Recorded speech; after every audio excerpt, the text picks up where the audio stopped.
1990, I was speaking at a UFO conference over in Palm Springs, California. And I was speaking at a conference there. And this guy I noticed was dressed typical like a hippie, had the psychedelic shirt on and thongs but he had long hair all the way down his back, long hair, blonde, and was very soft-spoken. And he presented himself as just a hippie. But I knew instinctively he was not, because his mannerisms spoke of culture, money. His whole mannerism was, he's not who he's portraying himself to be. And so he came over to me and he said, Jordan, I'd like to take you to dinner across the street. I want to talk with you. And I thought, that's interesting. Whoever this guy is, he looked to be about maybe 30, 35. And he said, I want to talk with you. I have something to tell you. So would you go to dinner with me? I said, sure. So we go across the street. It was in Palm Springs during the summer. It was very warm at night. We went to a Mexican restaurant, sat outside, and it was a beautiful night. And he said, I have something to tell you. He said, it's not going to happen right now. It's going to happen later on in your life, so you don't have to worry about it now. But one day, you're going to have two men come to you, and they're going to ask you to go with them to a very important city on the East Coast. And they will not threaten you. There will not be any threats, but they're going to ask you to come with them. And they're going to bring you to a very important place back east, where very powerful people are. And they're going to, and the reason why they're coming for you is they have a business proposition they want to make with you. They got a business proposition. They want to talk with you about it. And he said, you can agree to go with them because they will not harm you. And he said, they're just businessmen. And he said, but when you go, the building you will go into has, I can't remember if he said 12 or 13. I think he said 13 steps. Maybe it's 12. Anyway, he said, but there will be beautiful marble steps, and there'll be 12 of them. When you're walking up those marble steps, you remember I told you that this was going to happen. And the two guys will be bringing you to meet a very important man. And he says, and the proposition is going to be simply this, that if you can do your work and leave certain subjects alone, do whatever you want, talk about anything you want on all of this, the religion and philosophies and all this stuff, do whatever you want here, but leave these subjects alone. Forget them. Don't even talk about them. Then if you can agree to that, they will then, he said to me, they will make you their golden boy. You will be on magazine covers, you will be in newspapers, they will promote you in movies, and you will be living very good. And they will protect you and promote you, and you'll have a very good life. And so I said, suppose I decide I don't want the deal. He said, they're not going to threaten you. It's just a business deal. And what they will say to you, what this man will say to you, well, if you cannot agree to this, then we will have to consider you to be our enemy. And we will have to act accordingly. And he said, then, and they made a very big point of this, he said, they will tell you that you don't need to make a decision now. You tell them how long you want before you're giving them a decision. If it's 6 days, 6 weeks, 6 months, it doesn't matter to them. They don't care. You tell them how long you want to think about it. Whatever you tell them, they will accept. But when the day comes that you set, you have to give them an answer. Are you with us or against us? And he says, then at that day, you have to give them an answer, because they're very serious. They can make you or break you. And he says, and so so I asked him, I said, why are you telling me this? And he said, because it's going to happen. It will happen. Not for a long time, but one day it will happen. So I think it is better that you start thinking about this, because it's going to be serious. You're going to be facing some very powerful people. And they're not playing games. So you better start thinking about it. So I said to him, I said, well, what should my answer be? He said, oh, no, I can't do that. That's up to you. It's your call. And he said, all I will tell you is this, that whatever your decision you will make will affect you when you die. That I will tell you. If you make the wrong decision, when you die, you're going to pay for it on the other side. They're going to be waiting for you. So the implication was, I got from it, if you want to live good now, go with the flow. But when you die, you've got spiritual price you have to pay, because you sold out, kind of thing. He didn't say that, but that's what I gathered. That whoever your spiritual companions are in the universe sent you here not to sell out. And so he says, so just think about it. It'll come one day. That's it. And so he used to show up every now and then. He would show up at lectures of mine. I would see him. He called himself Cosmos. And I said, what is your real name? He says, not important. Just call me Cosmos. He was always very, very kind, very courteous, very generous with me. And he would pop up all the time. Anytime I was speaking in San Francisco, he'd pop up. And one day, quite a few years ago, I was in San Francisco giving a lecture, and a lady was buying a tape or a book from me at my table, and the book fell on the floor. And I couldn't go around the table to pick it up for her, but Cosmos was standing next to her. So he leaned down to pick it up for her. And when he did, a medallion fell out of his hippie shirt. And the moment I saw it, I knew what it was. It was a brilliantly designed double-headed eagle, Masonic double-headed eagle, with a triangle of a red, probably ruby. It was about that size, but it had a triangle ruby with 33 embedded on it, cut on the ruby. And it was sitting on top of the double-headed eagle of Freemasonry. And when I saw that, for the first time I reached out and grabbed it, because it was along a long chain. And I said, 33rd degree Mason? And he said, no, Council of 33. Meaning he's not just a 33rd degree Mason, he's on the Council of 33. In Washington, D.C., there are 33 men that run World Masonry. And it's called the Council of 33. And he's on it. And I said to him, I said, Cosmos, were you a 33rd degree when you talked with me a few years ago in Palm Springs? He said, yes. And I said, I don't understand what's going on here.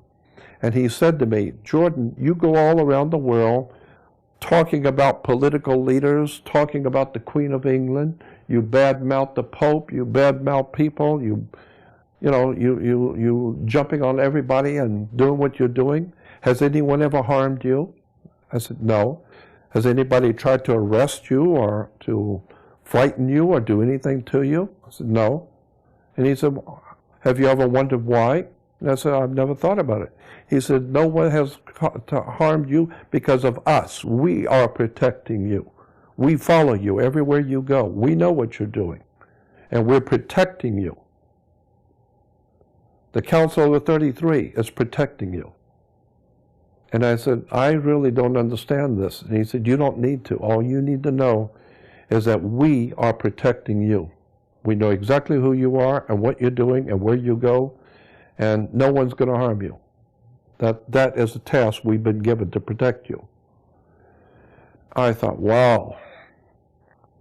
And then Dr. Shire signs my Masonic papers later on. That hasn't happened, what he said. Hasn't happened yet. So I wouldn't be a bit surprised if it does maybe in the future, if things really start to get big, and more people are hearing, and it gets to be big somewhere along the line. Because I had an FBI agent back in the late 90s, an FBI agent called me from San Diego. I was in Los Angeles, and this guy called me from San Diego, and he said, he gave me his name, special agent, somebody from San Diego, and I said, just hold on. I said, I'll call you back, and I hung up. So I called information in San Diego and got FBI's phone number. I called that number and I asked for him, and he comes on the phone. So now I know he is FBI. So I said, okay, now talk to me. And he said, I'm calling you as a social call. It's not business. I just want you to know that the people who work in the FBI, the working class people, we know who you are and what you're doing, and we like what you're doing. We don't have any problem with what you're doing. Many of the people in the FBI like what you're saying. And right now, he said, I just want to let you know your government does not see you as a threat. They don't care what you're talking about the Pope and about religion. They don't care about that. And they don't really see you as a threat because you're not talking about arms and overthrowing the government. So they don't see you as a threat at all. But he said the reason why they don't see you as a threat is because they know people are hearing you, but nobody is listening. But when people begin to listen to you, now we're going to have to look at you again, because now you could be politically dangerous. So as long as we see people are just hearing you like they hear everybody else, it's fine. But if we see people starting to listen to you, then we'll have to take another look at you. And he said, but right now I want to tell you one thing for sure. We in the FBI and your government does not see you as a threat. But if ever you're going to seriously be in trouble, let me tell you who your enemy will be. It's going to be the church. It's most likely going to be the Catholic Church, but it's going to be the church. Christian church will be your enemy, because the Christian church is the biggest organized criminal syndicate in the world, and we know it. The people who are actually running Christianity, both Protestant and Catholic, behind the scenes are the world's best criminals, and we know that. So he says, so when you're messing with the church, you're messing with underworld criminal syndicates. Money, politics, sex, drugs, the whole thing. They're running it, and we know that. So the government, your government doesn't see you as a threat, but you keep messing around with the church and the Pope, they're going to see you as a threat. So I have a young friend who was double dating with another guy, and he called me after a couple of days later. He said, yeah, I went out a couple of nights ago with my girlfriend and we double dated with another couple. And he said, this other guy was a Mossad agent. And he said, so at dinner I asked him if he knew anything about you. And he said, yeah, Israel knows all about Jordan Maxwell. We're painfully well aware of him, yes. However, there's nothing we can do about him, because he doesn't suggest taking up arms, guns, nothing. So he's only talking, so there's not much you can do about it. But he said, but Israel feels that he could be a very serious threat to Israel if he undermines our religion.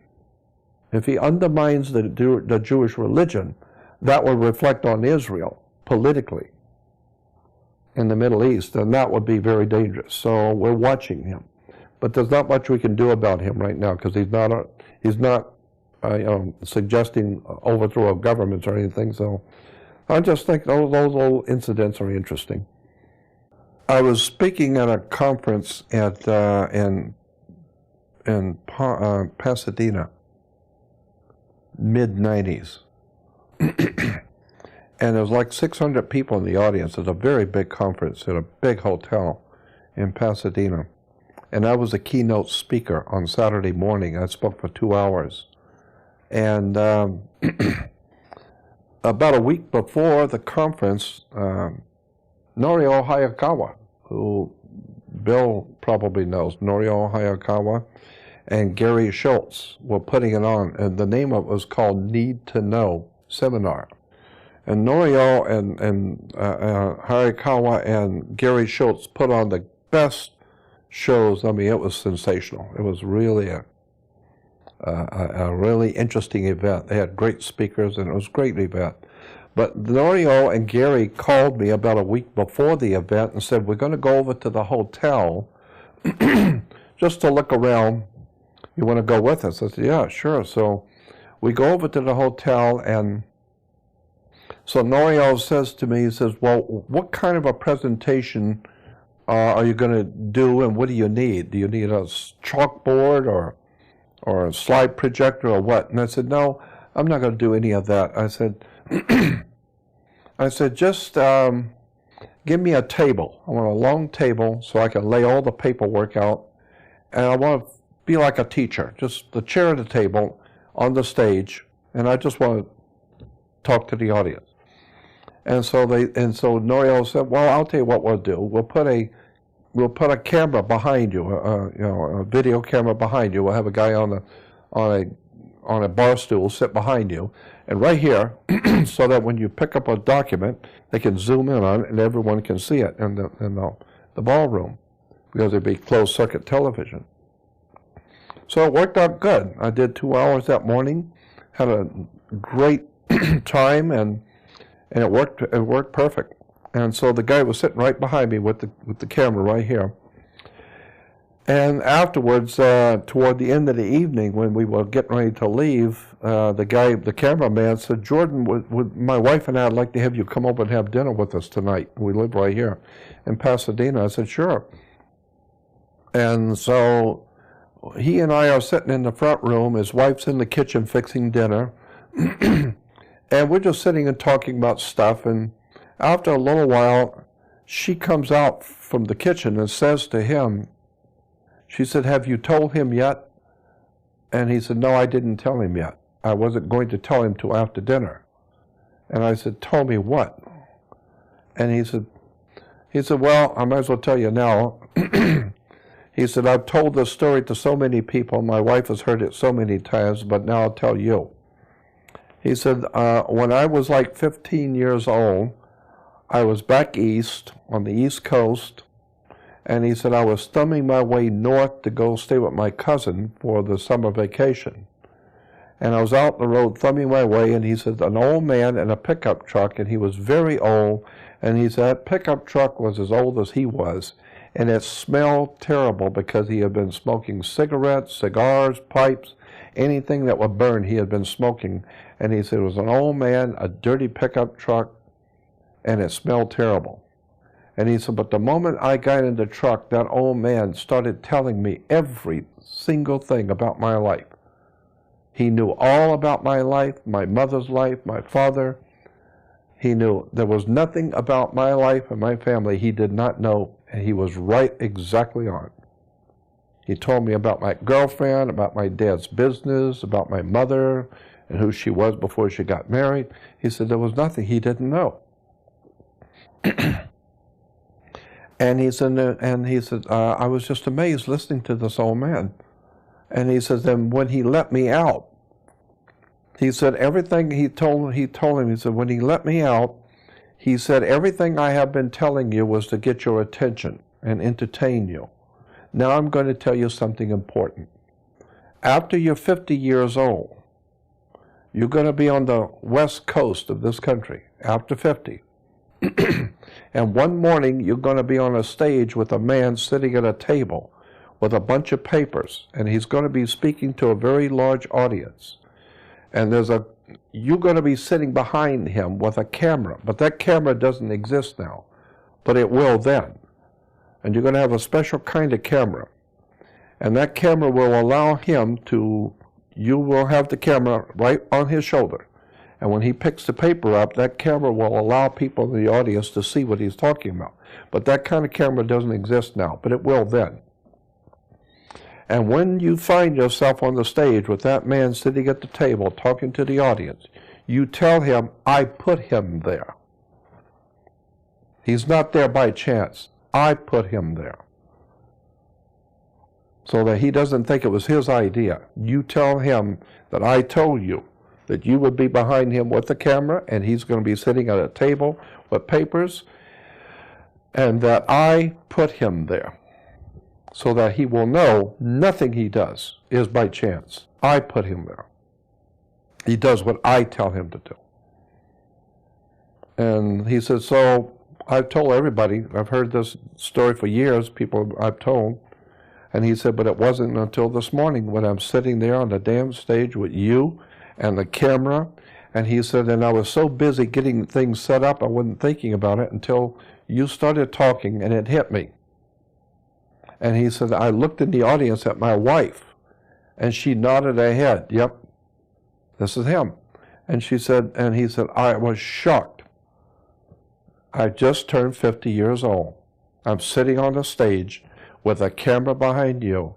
And he said, you would be sitting at a table with the papers on a table, talking to the audience. And he said, so I have to tell you that I was told, like, 35 years ago, or whatever it was, that I would be sitting with you this morning and that you would be sitting at that table doing what you're doing. And he told me to tell you that that wasn't your idea. So you can think that was your idea, but he told me a long time ago what you were going to be doing that this morning. So I thought, wow, man. So I was visibly shaken, emotionally shaken, and tears came to my eyes. I got up and left. I walked out. He was upstairs. I remember walking down at night, and I took a long walk, and he came out to walk with me. And there were tears in my eyes because I was scared. That was frightening to me. And I said, I don't understand. He said, I don't either. I'm just telling you what the old man said. I don't know how to explain it either. But he told me that you're going to be doing what you were doing, and I would be sitting behind you with a camera. And when that happened, he told me to tell you that wasn't your idea. He put you there this morning. So I thought, well, what a trip. And clearly that old man wasn't just an old man. Clearly. And it fits exactly with the story of the girl's father when you were 19. Exactly. He clearly wasn't just the girl's father. He was something completely different. Totally. You and I are just guessing here, but maybe they were just taking that form for the purposes of leaving a message. And in both cases, that message seemed to be something that indicated that they knew exactly what you would be doing at a particular time or phase in your life in years to come, which was all part of some orchestrated plan. And it would seem to be a benevolent orchestrated plan. Would you agree with that? Yes, yeah, because I don't feel fearful and I don't feel frightened, but my gut feeling is, and I totally feel this for sure, that there is a very powerful, unseen force of good, of protection, that has the oversight and the ultimate power. And it's watching all of this chaos, etc., going on the earth, but it is above it. And it can call the shots and at any moment step in and intervene in mankind's affairs. So it's as if like a father watching the kids play while the kids are doing things wrong, and this kid's doing something wrong too, and they're all doing bad things, but he's watching. And when he decides to step in, he'll step in, and everybody's going to know it. But right now he's letting you go and play your games, do whatever you're doing. But I'm watching you. I know what you're doing. Actually, and so I get to see. My interpretation will be a little different. And I just inject this here just as an interesting suggestion, is that it's more like a referee or an umpire in a ball game who's keeping things fair so that the key participants have got a good chance in the game without being overwhelmed in such a way that I like your, yeah, I like that. Yeah, I like that. I think you're right. That kind of sounds right. Making sure that the thing is balanced. is I don't believe that the outcome is certain or fixed at all. But I like to think, as you know, we've talked about this privately, Yeah. that you and I and tens of thousands of others are here, and we wouldn't have showed up here this lifetime if this game was fixed and the whole thing was going to be predetermined to some sorry ending. I don't believe that at all. I think that we are in with a chance in this game, and I think that's why we are here, because it is fun. And every now and then what intervention there is something that keeps that game balanced in such a way that we get a chance to exercise our own responsibility for a good outcome if we're smart enough. And that's my personal take on that. And What's your response to that? You and I have discussed this back and forth, but I totally agree with you. Yeah, I think you're right, that there's some higher force. Well, I know there's a higher force. I know that there's a higher matrix of power. That I know. And I know it's protecting me and others. And I know it has its own agenda. These things I already know for sure. Tell the story. It's a long story, but it's an absolutely wonderful, staggering story about the experience that you had with Paul Tice and Paul and Ivy. And Ivy. Yeah. Up in the Nevada desert, Right. near Area 51, Yeah. Rachel, Nevada, the little alien Right. in the desert. Do tell that story. It's a I had a friend, a Mexican friend, who worked at General Motors. He was upper management at General Motors in Los Angeles, and he was getting married, and he lived in Palmdale, which is about 50 miles north of Los Angeles. And so he was getting married, and so he wanted me to be the best man at his wedding. And so the idea was that Saturday morning, we get married that night, Saturday morning I was driving up to stay with him while they were getting ready for the wedding that night. And so I went up to stay with my friend, and while the girls and the girl and her mother and her girlfriends were out shopping and whatever. And so the girls went out to the market. And they came back from the market, and there was an old guy in an old beat-up car following them. And when they got out of the car, he gets out of the car and follows them up to the house. And Carlos and I are sitting out looking at this old guy coming, and he says, "Who is this?" I don't know. And so when she comes in, she said, "This man met us in the market. And he said, I know that you're getting married tonight, and the best man at your wedding is at your home, and I need to talk to him." And she said, "How do you know I'm getting married?" He said, "I already know who you are. I know you're getting married, but the best man at your wedding is at your home, and I need to talk to him." So she said, she obviously didn't see him as a threat. And so I said to him, "Well, that's me, so talk to me." He said, "I've been told to tell you something, that a year and a half from now, you're going to have an extraordinary encounter with your friends from out there. And they sent me to tell you that. And the event is going to happen way out in the desert." And I said, "Well, sometimes I go out in the desert here in California and look for UFOs." And he said, No. This is not going to be in California. It's going to be east of here. And it's going to be way out in the desert. You're going to be way out in the desert. And they will pick the time and the place, not you. But it's going to be a year and a half from now. And they're telling me to tell you that you're going to be driving the car, and that you will have a woman in the front seat and a man in the back seat. And they will see to it that you have a woman in the front and a man in the back. And the reason why is because they want both a woman and a man to be a witness to what's going to happen. But the event is for you, not for them. But they want two witnesses. But they want a woman and a man to be a witness. But it's for you. Your friends are going to show themselves to you. Year and a half. And that's it. Well, he left. And a year and a half later, I was speaking in Mesquite, Nevada, at a big UFO conference for Bob Brown. And that was in Mesquite, which is like 60 miles northeast of Las Vegas. And I had brought with me my lady friend from Hawaii, who was a talk show host from Hawaii, Ivy West, and my publisher friend who was living in San Diego, where I was at the time too, my publisher friend, Paul Tice. And so Paul was in the back seat and Ivy's in the front seat, and I'm driving. And we're coming back from Mesquite Sunday morning early, and just as we're getting into Las Vegas, I said, out of nowhere, I said, have either one of you ever been to Area 51? They said, no. You want to go? I said, yeah, let's do.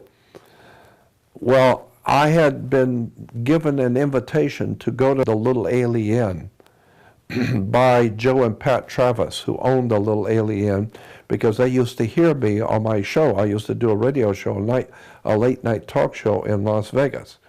And so they would hear me. So they used to call me and say, come up as our guest, come up and visit. And so I never did. But so we decided, okay, we'll go. So I called them, and they said, yeah, come on up. So on the way up, it's 135 miles north of Las Vegas in the high desert of Nevada. It's a little Mickey Mouse, and I do mean small, little establishment out there in the middle of nowhere. And it's actually just a big restaurant bar, and then there's about 6 or 8 mobile homes which are rented out the rooms like a motel, but they're little mobile homes. They rent them out like a motel. And then there's a mom and pop grocery store and a little service station, and that's it. You know. And it's called Rachel, Nevada. And so, and across about a mile or so to the mountain, on the other side of the mountain is the military base, Nellis Air Force Test Range, and very highly secret stuff going on out there. So anyway, we're driving up, and so I told Ivy and Paul about the prophecy, and I said, here it is, and exactly a year and a half later, and he said I'd be driving on a woman in the front seat and a man in the back. So I said, don't be surprised if, something happens to us. I don't know. So I'm glad I told them before it happened. So we get up there, and that night we're sitting around at the bar and talking, and so when they were getting ready to close, I asked Joe and Pat, the owners, I said, where do we go to see UFOs? Because it's a very famous place, Area 51 for UFOs. So Joe said, Joe's with his cold humor, he said, you don't have to go anywhere. They saw you. He said, just sit out here in the car. They'll find you if they want you. And so Pat said, well, if you want to go where all the tourists go back out on the highway. And this is out, a highway out in the middle of nowhere. This little Mickey Mouse place out there. And so she said, go back out on the highway and go back toward Vegas exactly 19 miles. Put it on your speedometer, exactly 19 miles. Because at the 19-mile marker, you will see a big mailbox and a big parking area and a road. Park at the mailbox. And all there was one of the flight paths is over the mountain right there. So anything coming in or going out is going to go over your head. So if you're going to see something, most likely that's where it will be. So go back to the mailbox. So we get in the car, I'm driving, a woman in the front seat and a man in the back, and I get out on the highway, and instead of turning right, which he just said, to go south, I turn north. Turn left and go north. Ivy didn't catch it, and Paul didn't catch it.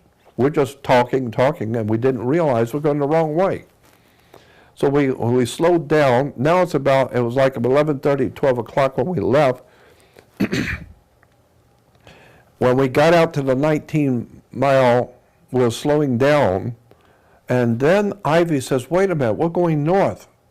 She said, go south.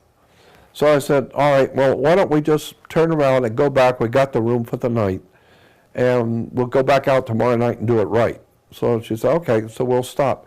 Well, now it's like midnight, and it was totally overcast. You couldn't see nothing, totally overcast. And it was like midnight, and it's 20 miles north of Little Alien, which is 135 miles to start with. Now it's 155 miles out in the middle of nowhere. And so I pulled the car to a stop, and where I stopped, there was a wide dirt road going off into the desert, and it was a well-kept dirt road. And Ivy said, let's go out in the desert. Let's drive out there. And I said, Ivy, you're in the desert. You're not going to see anything out there that you wouldn't see here. And tonight, you're not going to see nothing anyway, because it's totally overcast. I don't want to go out in the desert. And Ivy insisted, and Paul, jumped in and said, let's go out in the desert a little bit. And I said, why? Go out in the desert. So I drive out in the desert, I'm driving out, I go out 2 or 3 blocks, and all of a sudden I got this overwhelming feeling that we had done something wrong, and I was legitimately scared that we had done something wrong. And I said, Ivy, I'm getting out of here. I don't know what it is. We didn't see any sign that said stayed out. No, nothing like that. I just felt something was wrong. I stopped the car, I backed it up. And just before I took off, Ivy and Paul jumped on me and said, just stop the car. There's no signs, no bases or anything. Just stop the car, we'll get out for a minute. I said, Ivy, something is wrong, I'm feeling it. I want to get out of here, I'm serious. And she stopped the car. We'll get out for a minute. So I turned the key off. We get out, and when you shut the door and the lights are off, there's no stars, no moon, it's totally overcast, it's pitch black. No light, period. And you have to hold on to the car. I can hear voices, but you can't see anything. And it's a spooky feeling. I've never had that experience before. And in the total darkness, any light you see immediately. And so while I'm we couldn't have been out of the car 30 seconds, not even 30 seconds. And all of a sudden, the cloud opened up, like a little bit of an oval opened up. And you could see stars. Well, the moment it opened up, we all 3 saw it, because there's no light. Any light you see immediately. And Ivy said, look, the clouds are opening. And when she said that, 2 bluish-white disc-shaped things, glowing bluish-white, were absolutely gorgeous, beautiful. They came in when the clouds opened up, but when they came in, they didn't fly in. They kind of floated. They just floated in, and they floated close to the cloud above them so that the light was reflecting on the cloud above them, bluish-white, and they were glowing bluish-white. And as they came in, 2 of them, beautiful saucer-shaped things, very slow. And while we're watching, 5 more came in behind them. Now there's 7 bluish-white discs, and they come over us all of a sudden and stop. I was absolutely frightened. I've never seen anything as beautiful and awesome and otherworldly than 5 glowing bluish-white disc-shaped things stop over you. And instantly they change. And they would, in a quarter of a second, boom, they all change positions. I thought, God, how'd they do that? And then all of a sudden, boom, boom, boom, boom, and change again, and locked. And I was shocked. I know what the G-force for moving something that quickly. I mean, like that, and it was locked and stayed in place. And I said to Ivy, I'm getting out of here. I don't know what this is. I don't want to know. I'm scared. I want to get out of here. And I got in the car. I cranked it up, and Ivy and Paul loved it. They said, God, look what they're doing, how beautiful they are, 7 of them. And I said, get in the car, you're going to walk home, I'm leaving. And they got in the car because they knew I was serious.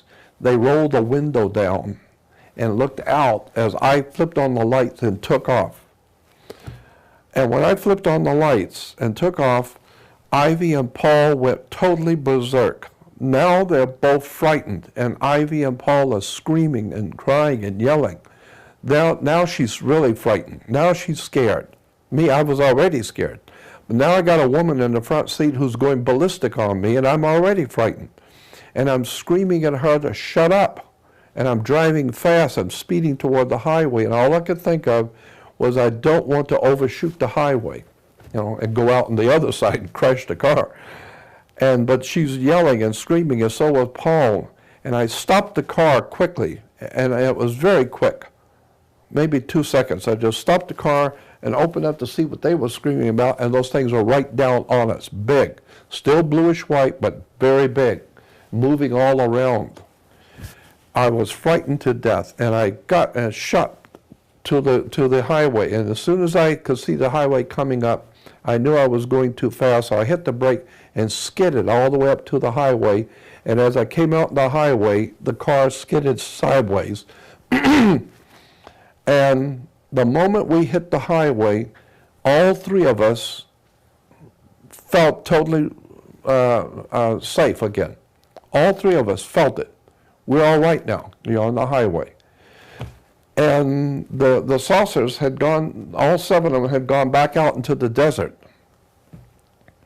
And I can't remember exactly how they disappeared, but I'm trying to remember, they went back out in the desert because I was so frightened, and I was, with them, and the car lights were on, and we got out of the car, we stood there talking to each other, and they had gone back out into the desert and they're gone. That's it. And my heart was pounding, and I was absolutely frightened. And there was tears in my eyes, and I was legitimately frightened. I've never seen, they not only were able to do things which I would say is unworldly. It's not possible to be done. Humans don't have that kind of technology that I saw, that we saw. And that scared me, because first of all, if it is human technology, then we're about 1,000 years ahead more than you think we are, if we could do this. And if it isn't us, then that means it's somebody else, and that's even scarier. Either way, we're in trouble. And so we stood out on the highway that night, and the emotions were absolutely incredible. She was crying, she was laughing, Paul, we were frightened, it was beautiful, it was awesome, it was scary, it was horrible, it was wonderful, it was just everything. Just blowing emotions. And we were like children who had been frightened. And when we finally decided to go back, I'm driving back slow, and we're shaking. And we go back, and we have already got a motel. We were staying in one of the mobile homes. And when you go into the mobile home, you go in from the middle of the thing. So you walk directly into the mobile home that we were staying into the bathroom. And on both sides of the bathroom are bedrooms. And one bedroom had 2 beds, and the other had 1. Well, I'm not about to sleep by myself after this. And Ivy as a woman who could take care of herself. If there's ever going to be a street fight, I'd like Ivy to be with me. And so I said, Ivy, why don't you and I take this room, and Paul can have the other rooms? Paul said, okay. So Paul's by himself, and I've got Ivy in my room. And so that night, for about a half hour, 40 minutes, we laid in bed talking. I could hear him in the next room. And we're talking about, what did we see tonight? What the hell was that all about? Was that our technology or somebody else's? Well, all three of us knew that was not human. What we saw tonight was not human. So the next morning when I got up, Ivy and Paul had already gotten up and gone to the restaurant to have breakfast. And when I went over there, they're sitting at the table with a bunch of people around talking to them. So I figured they're telling them what happened to us last night. No. Ivy and Paul were talking about the alien that came in the motel last night. An alien came in the motel. I was sleeping. I slept through it. And it happened to Paul. It was in his room. It came to him, not me, and not to Ivy and me. It came in Paul's room. And there's a video out there that Anthony Hilda video Anthony was up at Area 51 one time later on, a few years later, and Paul and I happened to be up there also, and we were telling Anthony about it, so he wanted to videotape the interview. And it's called Alien 51. It's a video put out by Anthony Hilda called Alien 51. And in there is Paul Tice and myself at Area 51 telling the same experience. So you'll hear Paul tell it himself, what happened to him. And Paul did not want to talk about it because it scared him. He was legitimately frightened. This alien came into Paul's bedroom. Paul said he fell asleep. He was sound asleep. And all of a sudden, a light came on over his head and woke him up. And it was a light green light. And he said, very light. It wasn't very bright at all, but just enough to woke him up. And it was a light green light. And he said he looked up and it was an alien's face with the big eyes, the normal alien-looking face. But you could see through it. It was a hologram. You could see through the face to the ceiling. And he said then the hologram went down the ceiling and hit the wall and came down till it was even with him sitting in bed. And the aliens was now even with him telepathically. Ask Paul, what are you doing here? Who are you and what are you doing here? And Paul says, I could understand it well. I knew exactly what he had asked. And I'm trying to think the answer rather than speak the answer. I'm thinking the answer. And he said, when I started to answer him, he said, all of a sudden that thing went through his memory track. He said, everything that ever happened to me in my life I saw in an instant. Everything. He said, it was able to download my psyche and my brain to see everything I'd ever done. And he said, I knew I had no control over it. I was just seeing everything in my life going by. And he said, then this alien told me, telepathically said, you're okay, you're all right. And he said, and then it went through the wall. But the other thing he said, while it was talking to him, the room was moving. He said, I could see the door going past the alien. I could see the window going past the alien and the door coming back around. And he says, in my mind, I was seeing the wall circulating, but it was staying where it was and not moving. And he said, when the alien told me, you're all right, you're okay, it backed out and went backwards and went through the wall. Well, Ivy said that she was laying on her left side looking into his room, and she said when she woke up, something woke her up and she saw this glowing green color on his wall. And the moment she woke up and saw that, she said a small, tiny pin light, red little light, came through Paul's room and zipped in and came right over the top of her. And she was paralyzed. She said, I couldn't move, I couldn't scream, I couldn't do anything. I couldn't move. This little red thing was sitting over the top of me. And she said, and I saw the light go. It went. That little red light shot back out and followed it, and it was gone. And she said, so I got up and went in there and sat with Paul. She said, you were sound asleep. And she said, and so Paul said that this thing had told him, you're okay, you're all right, and it left. And so I'm listening to this, and I said, I didn't see anything. And when I said that, Pat Travis, the owner of the restaurant, she's very knowledgeable about UFO stuff. And Pat said to me, she said, no, they know who you are. They were just playing with your friends. They just play this way. Sometimes they'll do this to people just to scare them. They were playing with your friends. But they know who you are, and they're not playing with you. And so I thought, wow, to have her say something like that. And so, but that's exactly what, the old man had said.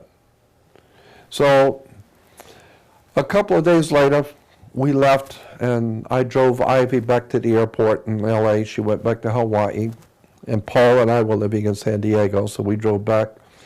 And I was working for a company called Truth Seeker Company in San Diego, and Paul was my publisher.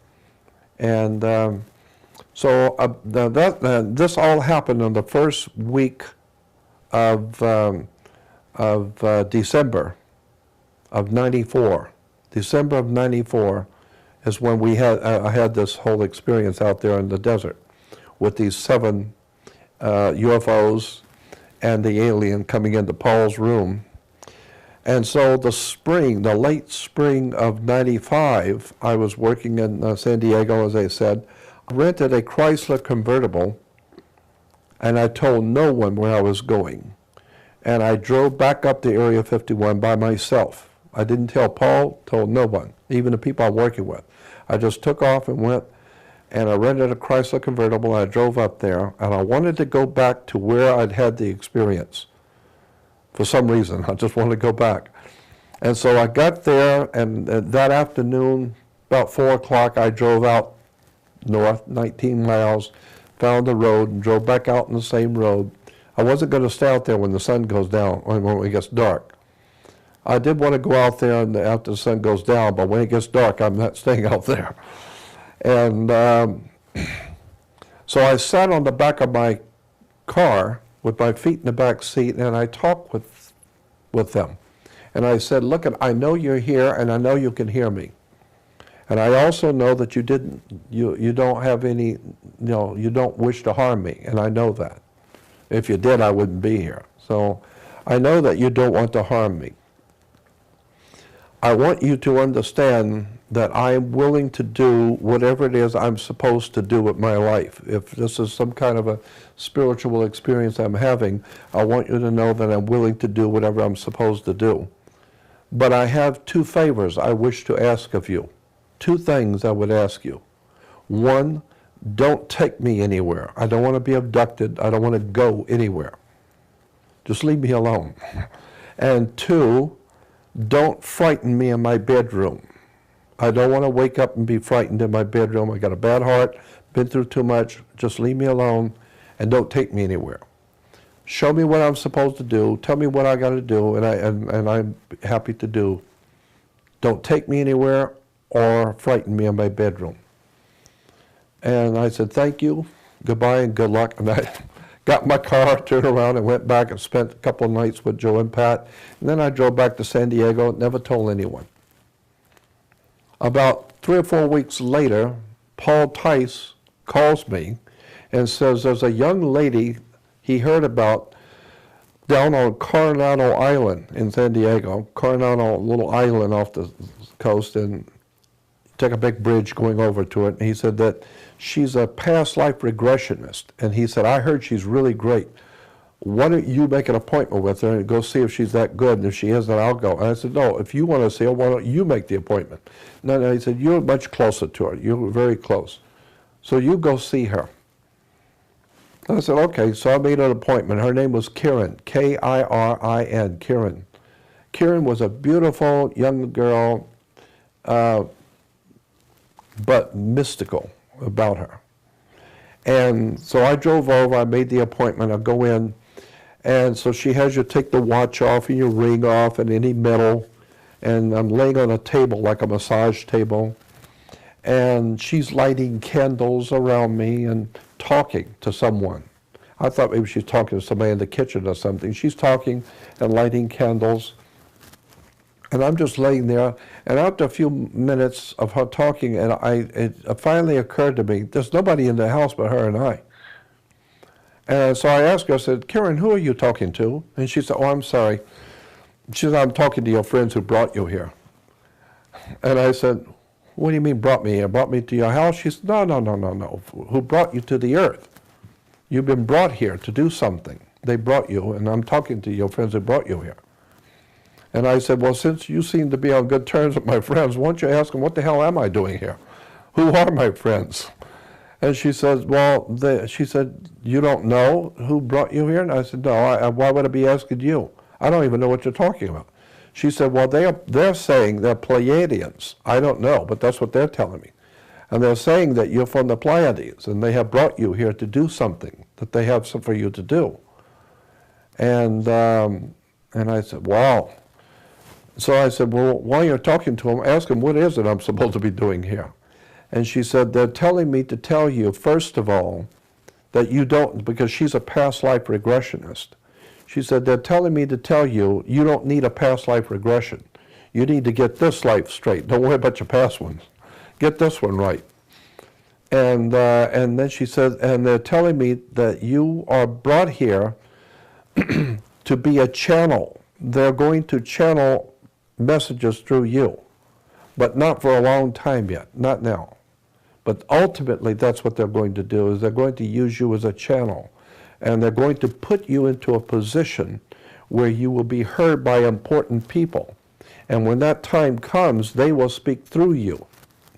And she said, but they're telling me to remind you, you are not an ambassador, you are an emissary. An ambassador speaks for the government he represents. You do not speak for anyone. An emissary merely delivers a message. You're not speaking for anyone. And they're telling me to tell you to make sure you understand that. So that you're an emissary, not an ambassador. And you will be able to just deliver the message, and the message will come from them, through you. But not now. There will come a time when you will be speaking before important people, and the people who are supposed to know will know who you are. You don't know, but they will know. And when they're listening to you, they will know who you really are. And so she said, so they're telling me to tell you, just get this one right. And then she starts laughing. And I said, what are you laughing about? And she said, they just told me something funny about you. She said, they told me about 4 or 5 weeks ago, you rented a Chrysler convertible and you drove up there and went out on the same road that they saw you the last time, and you didn't want to go out there at night because you were scared, but you went out in the afternoon and you sat with your feet in the back seat. And I was thinking, I never told anyone this. She was exactly right. And she said, and you sat with your feet in the back seat and you said to them that you didn't mind doing what you're supposed to do, but you didn't want to be frightened in your bedroom or abducted. And they thought that was funny. They got a laugh out of that one. And I said, why would they think that's funny? And she said, because if you knew where you have come from and what you look like where you came from, as opposed to what you look like now as a human, you think you would be scared. Wait till you die and go back to where you come from. That's really going to be a shock to you. And she said, so they just thought that was humorous. You don't want to be frightened? Wait till you die. You've got a real trip coming when you go back to who you really were and where you've come from. And she said, but they're telling me to tell you, no one's going to harm you. We've given you something to do, and we have been watching you from day one. And so just remember, we're watching you, and you will do whatever it is we have in mind for you to do. And I thought, wow, man, I've never heard such stuff in my life. It's an incredible story. I don't know. I'm just telling you what happened. And it all fits together, right? Yeah, it all kind of... These accounts all fit together in a way that suggests, I mean, you've got a number of data points here, then, and you put it all together, and it says that you're sent here, that you're widely respected by everyone, up there and down here, that you've got a job to do, that you're being watched, that you're being protected. You don't know what the heck's going on all this time. Which I have no idea. Actually, I think is really funny myself. And here you are at the ripe old age of nearly 70, and you're still trying to figure it out, and you don't even know whether you've done yet what you've come here to do. That's exactly right. And the reason why is because I'm not even sure what it is I'm supposed to do to start with. So how would I know if I've done it?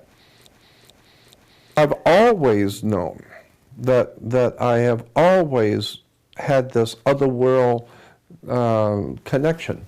Even as a child, I went out of body. I had spirit entities coming into my bedroom when I was 6 and 7 years old. I saw things and I went out of my body. That's another experience when I was 8 years old. I went out to a terrible accident, and I was there and saw the accident happen. I came back into my body and told my parents what had happened. The next morning in the newspaper, exactly what I said happened, exactly as I said, because I was there and I saw it. And I was there at the accident and saw all the details of what happened. And the next morning in the newspaper, exactly what I said happened was in the newspaper. And so I've had aliens at my window at night in Florida. When I wake up at night, I'd see this little creature at my window. Because I was a little kid, I pulled my bed up next to the window. And in Florida, it's very hot at night.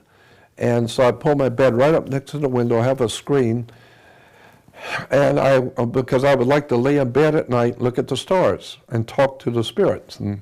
And I would wake up in the middle of the night, and there'd be a little head would move. It would not move so quick I didn't see it, but it would move when I woke up, and I'd see it. And I immediately opened up the screen, and the yard was well lit up from a full moon. My dog was out there, didn't bark at all. And yet I know I saw something move, and I would do it many times. Many times I'd wake up in the middle of the night, and I'd see a little head move quickly. And so, but when I look out, the dog didn't see anything, and there's nothing in the yard. Something was there. So I grew up having otherworld experiences, seeing aliens, having demonic spirits come in my bedroom. Some people watching this will already have heard you tell the story in the September 2009 Project Camelot interview. Is it possible that you could give another abbreviated version of that encounter with your girlfriend's father? Oh, yeah. Because that fits together so perfectly with these stories you've been telling here. It's kind of nice if it's all in the same bundle. Yeah, that's fine.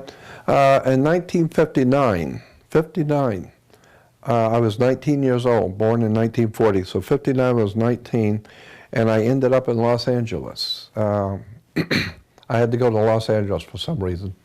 So I ended up there. I have no money. I don't know where I am. I'm in a big city. I don't know what I'm doing here. But I was a kid on the run, so here I am in L.A.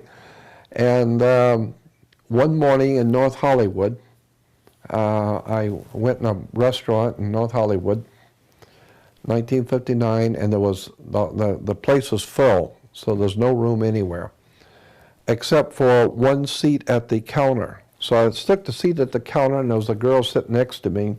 She was probably, I was 19, she was probably like 17 or so, a little younger than I. So we started talking, and come to find out, she only lived a couple blocks from me, and I only lived about 3 blocks in town, and she lived 2 blocks from me. She had walked downtown, and I had walked downtown. So we hung around town for a while, and then we walked home together.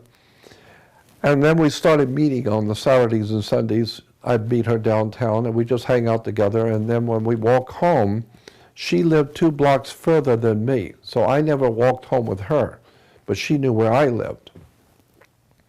And one night, it was on a Friday night, it was a very eventful thing that happens. One night, on a Friday night, she knocked on my door about 10 o'clock at night, and she said, "My dad wants to talk to you." And of course, I don't want to talk to anybody's dad. And I said, "I don't want to talk to him. I got nothing to say to him."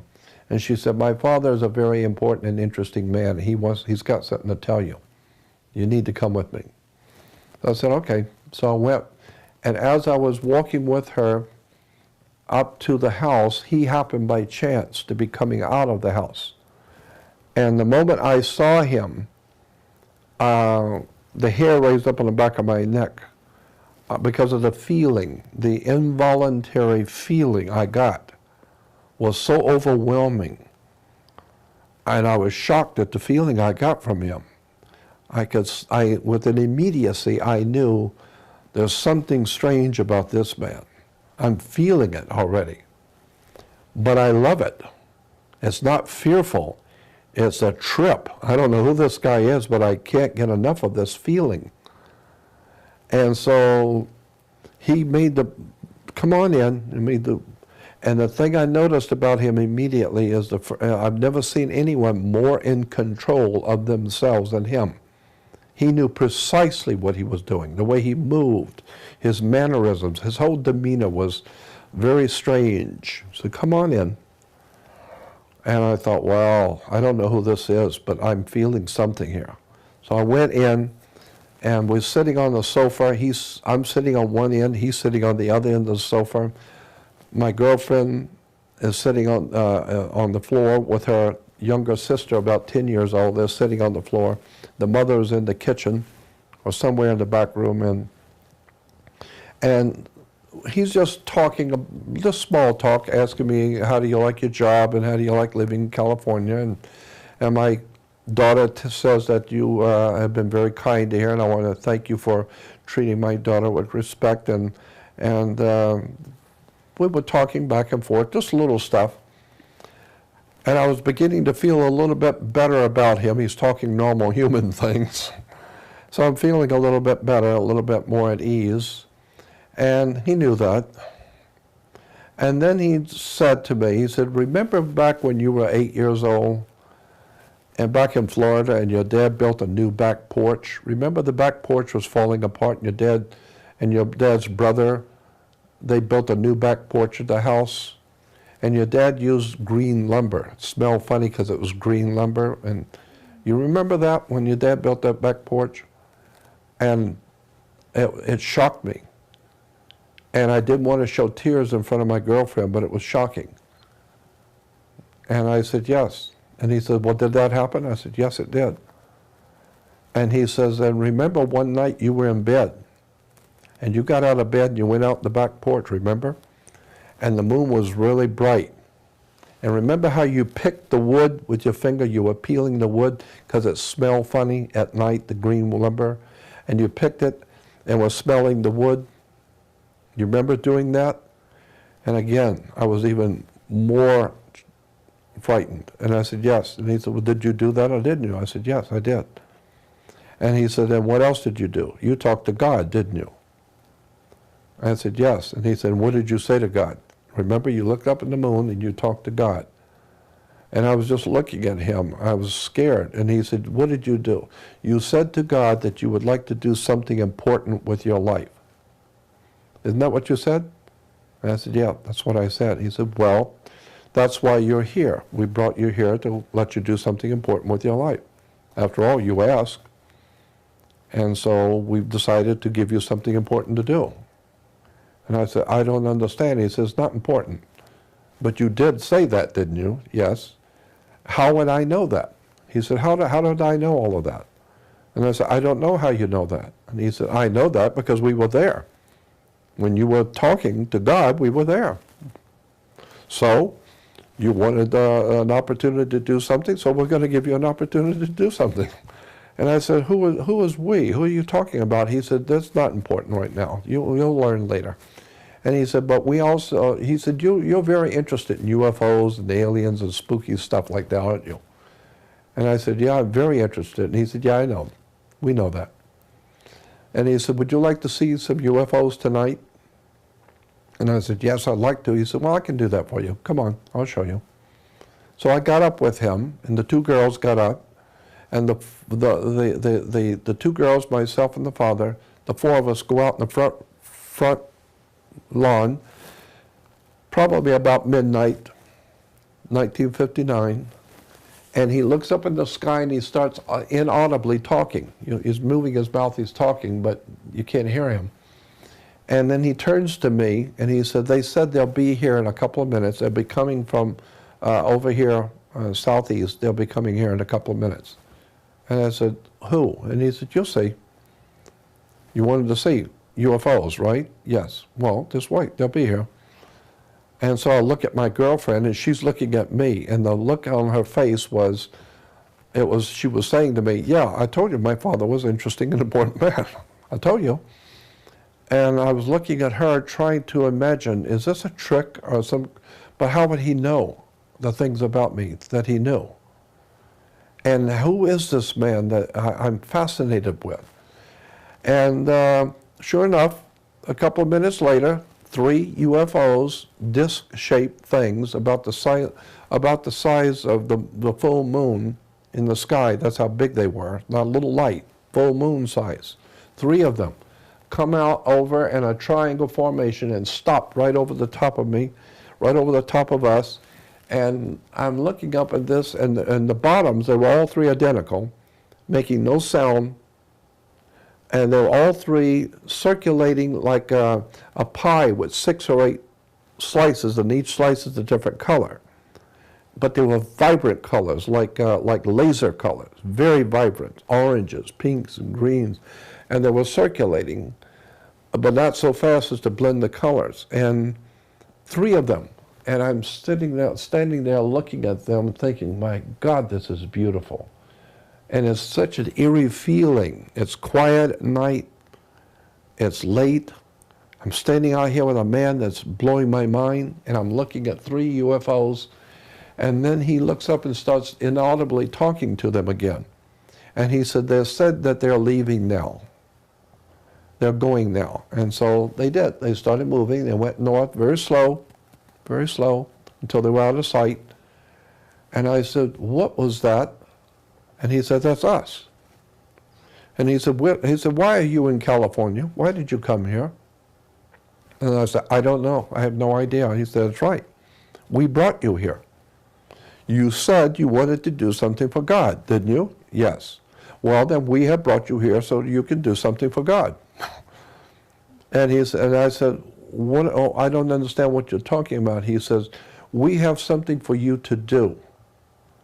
And we've been watching you from day one. We've already decided a long time ago, even before you were 8 years old. We've already decided. So we brought you here to start you on your journey, to begin your life for you. We're going to guide your life so that you learn what you're supposed to. You will have all the experiences that we will see to it that you will have, so that one day, he said, what you're going to do for us will not happen till the last part of your life. It's going to be the very last part of your life. But when that day comes, you will know what it is you will have to do. You will know what it is you have to do. Right now, it's not important. You're just going out and live your life. We will see to it that you meet who you're supposed to and learn what you're supposed to. And when it's time, we'll let you know what you need to do. We'll be there.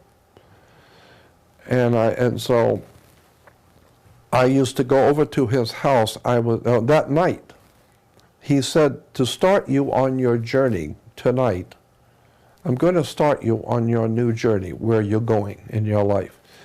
I'm going to give you a book. The book he gave me was called The Complete Works of Charles Fort, F-O-R-T, Charles Fort. Charles Fort is very well known for his work.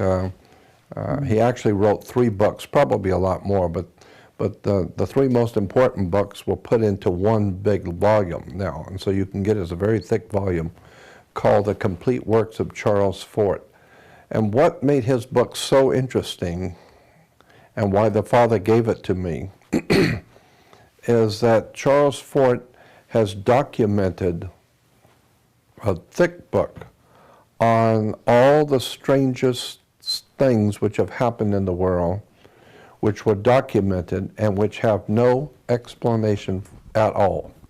No one even ventures to even try and answer it. It's just strange stuff that have happened, and no one has any idea how or what it means.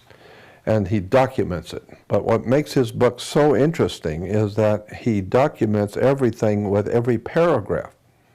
Every paragraph has documentation, where he saw this, where he found this, where he got this information, where he got that information, and what page it was on, who wrote the article, and everything. So you can find anything. It's all right there documented, paragraph by paragraph.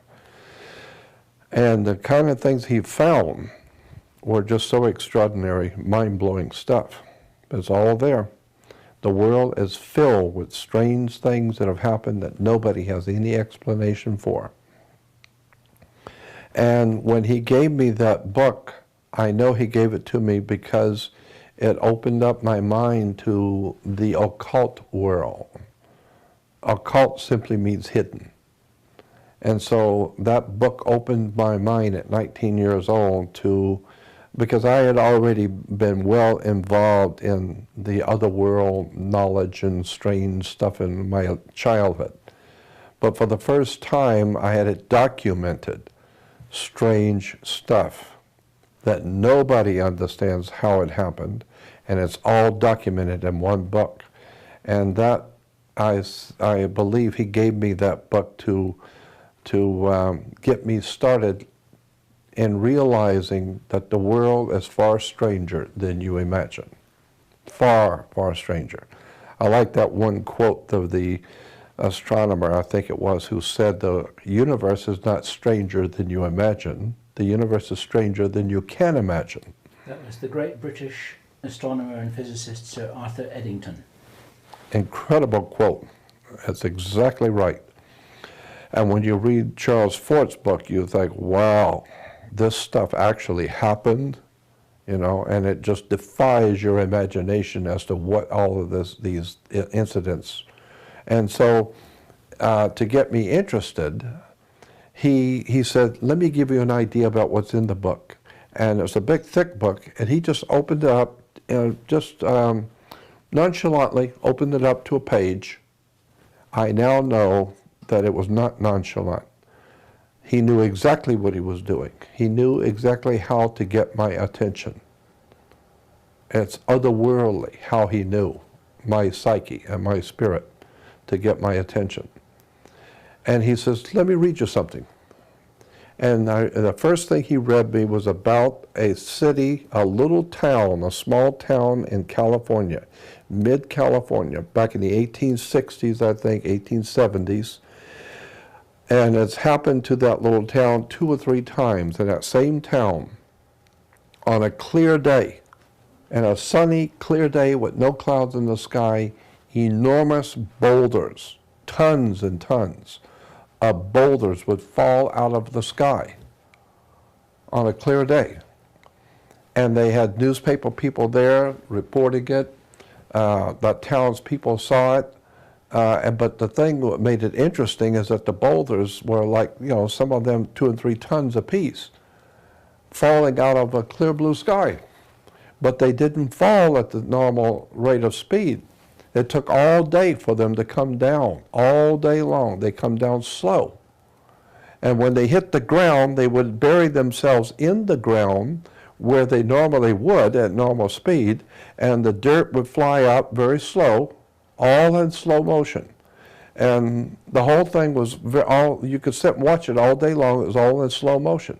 But when it was when the rock had finally settled, it would be exactly where it would have been normally, and it would be exactly the way, you know, what would have happened normally, but it took all day for it to happen. So it was obviously a time warp, that these things were coming from somewhere out there in a time warp and hitting this little town. It's happened 2 or 3 times to the same town. And it's documented. It really happened. And if a house or a car or something was in the way, it's too bad, because this thing is just coming down and would just crash right through the house, crash through the car, whatever, and there's nothing you're going to do to stop them because they're in another time warp. And how do you explain that? Nobody could. But that's just, and then he looked at me, he said, that's just one story. And he said, here's another one. And he just run through the book and found another page and read another paragraph. And the second paragraph was even stranger than the first one. And he read me about 3 or 4 different paragraphs. And he said, do you see what I'm talking about? And I said, yes, I love this book. I love this stuff. So he said, well, I'm giving it to you. Go read it. And so I started going over to the house. Sometimes I'd go over in the evenings after work. I'd go over and sit and talk with him, and he would tell me all kinds of strange things about what it's like on other worlds out there, and who's here on the earth, and where they've come from, the different alien life forms, where they've come from, and why they're here. Do you remember anything about what he told you? Yeah, well, we used to go up to Palmdale 2 or 3 times, he and the 2 girls and the wife and myself, and those were incredible, precious times. The girl would come over and said, we're going up this morning, come with us. And I'd go over there, and we'd all go in his car, and we'd go up in the desert, about 50 miles north of Los Angeles, up in the high desert, and it's way out in the desert. And the girls would go with their mom, and they'd be wandering around the desert. But he and I would go, and he would show me mounds and holes in the mounds and holes in the earth that I'd never seen before. And he says these were made by aliens many, many years ago. And he said, I want to show you, and we went to some mines also. He knew where these different mines were. And but he was telling me that there are certain places under the earth that these particular aliens live, where they stay, and it's under the earth. And he said, I'll show you a couple of the places, but you don't want to go in them. It's their property, not yours. So, and they look at it very jealously as their property. So don't mess with their property. Don't go in. They didn't ask you to come in. And he said, but I you know, as long as I'm with you, you'll be all right, because I'll tell you where not to go. Do you remember where those places were? Yeah. And who those aliens were and what they did? I don't remember the names of aliens, but you know, the exact information. But I remember where those places are. Where are they? Well, pretty. I would say I couldn't take you right to it, but I could take you to the area and say, okay, let's go out here and you'll find them. It's up in Palmdale, off of what is it? Parablossom Highway. I think it's Parablossom Highway. And it's off of Parablossom Highway, but I'd have to get out there, and I would know it when I see it, even though it's changed a lot out there. But I remember about a year or so ago, I was driving from Vegas, coming back through, and I remember this area, and I slowed down and stopped, and I remember this dirt road. So it's still there. It still hasn't been built up and built over. And what's the story, as best you remember, of what these aliens are doing in that area? Do you remember anything about what he told you? Not really. He was, I think basically what I got from it, what I remembered from it, was that there were different ones here, and that there are good ones and bad ones. And he said that even some of the good ones here, he said, but we have enemies. They have come here, and we have other business out there with them. And since we're here, they came here. And so we have enemies here. Not human enemies. We got serious enemies here. But we've got a standoff. We're powerful and they are too, but we got kind of like a standoff. But we have enemies, and we are their enemy. And he was telling me about the reptile aliens. That was back in 1959. And what did he tell you about that? I don't remember specifically, but I just remember him talking about reptile aliens, and I really didn't comprehend what he was talking about exactly. It was such a strange concept to me, reptile aliens, at 1959. I don't even know what he's talking about. But the one thing that stands out in my mind above everything is that I knew that this man was absolutely of another world, and I connected with it. It was as if I it wasn't that I understood it and was into it. No, this was part of me. It's part of my person, who I am. But he was initiating me into a secret of who I really am. And I felt it. I just felt I'm part of him. I know now who I am, and I know that I'm not of this world. And that was just an overwhelming feeling I had. I just loved it. I loved being around him, because when I was around him, I was in my world. I was with my people, so to speak. And God, it was an incredible experience being in his company. And one day I went over in the morning, it's on a weekend morning, I went over to see if he was going to go anywhere, and he was gone. They just left. The house was empty, the doors were all open, windows were all open.